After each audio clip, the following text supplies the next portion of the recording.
Willkommen! I just spent the last 8 months trying to find the perfect used car in Germany, and I made a ton of mistakes. In this video, I'm going to outline some of those mistakes for you so that you don't have to go through the same problems that I ran into. Let's get into it. First, a few quick bonus tips. So I feel like America has this reputation of having these greedy, shady business deals with these used car salesmen that are just trying to scam you and take your money, and a lot of that is true about America. And I feel like for me, that stereotype doesn't get carried over to Germany. But I will say that in my experience, it's kind of the same here in Germany. All of the stuff that you're used to in America, you have to be aware of in Germany. When you're shopping for a used car in Germany, you still have to research it well. You have to inspect it yourself very well. You have to test drive it. You have to do all of these things. Ask a lot of questions of the person that's selling it. If it doesn't feel right, if it feels kind of like a scam or something isn't quite right, there's probably a reason for it, just like in America. We ran into a number of people that were definitely trying to scam us, sell us crappy cars that they knew were not very good, not tell us about stuff that's broken or downplay stuff that's broken when we ask them questions like, hey, why is the wheel falling off of this car? Oh, don't worry about that. That's just a feature. That's not a problem.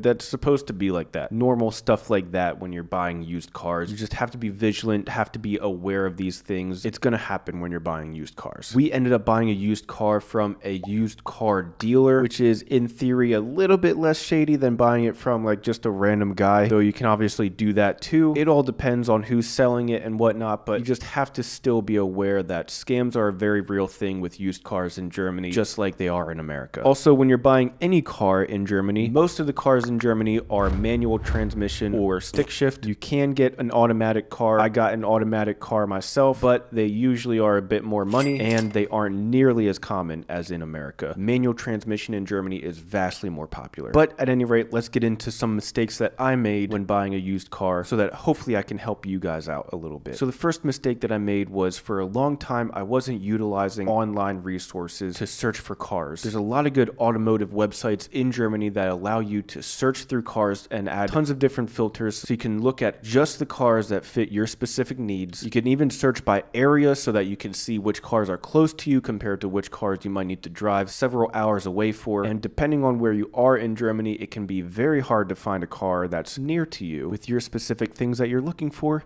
in that car, which is what happened to us. So you can look on Facebook Marketplace, you can look on eBay, but then there's also websites like mobil.de and autoscout.de and a bunch more. But, and this is important, a lot of these websites have the same cars listed on all of them. So if I was you, I would go on Facebook, I would go on eBay, and then I would go on, say, mobil.de or autoscout.de, one of those two, because like I said, most of the cars are listed on all these similar websites. Save yourself some time and headache, just look at one website, but use these websites to cover a lot more ground when searching. You can filter out all the cars that you know you don't want, look for features that you know you need in your car, and it can make the whole process a lot faster. The second mistake to avoid is not paying attention to the environmental sticker of your car. Every vehicle in Germany has an environmental sticker with basically how harmful to the environment they are. Depending on what your sticker is, determines what areas of Germany you can even drive in legally. If you have a very crappy car that's very bad for the environment, you might not even be able to drive into some of Germany's most popular cities. If you're looking to buy a car in Germany to travel to these places, you need to be aware that the environmental sticker is very important. If you get the wrong car with the wrong environmental sticker, you could be left parking outside of some of these places and then taking public transportation to get to the actual destination that you want to be at. Maybe that's not a big deal for you, but it's something that you have to be aware of and something that most Americans probably wouldn't think about. And the third and final mistake to avoid when buying a used car in Germany is not paying attention to the TÜV date.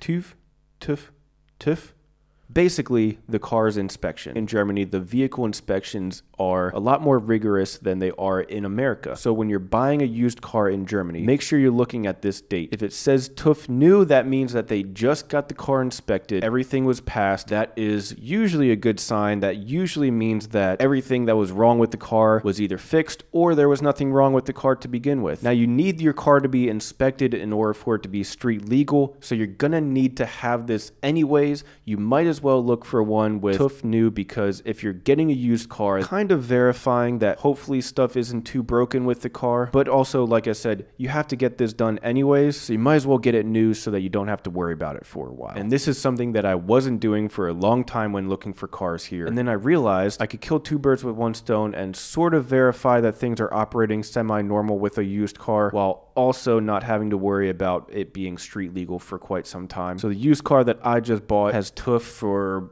a year and a half now that I don't have to worry about. It was freshly inspected with a bunch of new work done to it and a bunch of new repairs. Obviously, with used cars, especially old ones, things can go wrong at a moment's notice, but you could use this inspection to try to help minimize these risks as much as possible when buying a used car in Germany. So at any rate, hopefully you can avoid some of these mistakes when you're buying a used car in Germany. I wish I knew these when I first started looking, but I know them now, so hopefully this helps somebody out there. Thank you guys so much for watching, and I'll see you guys next time. Peace.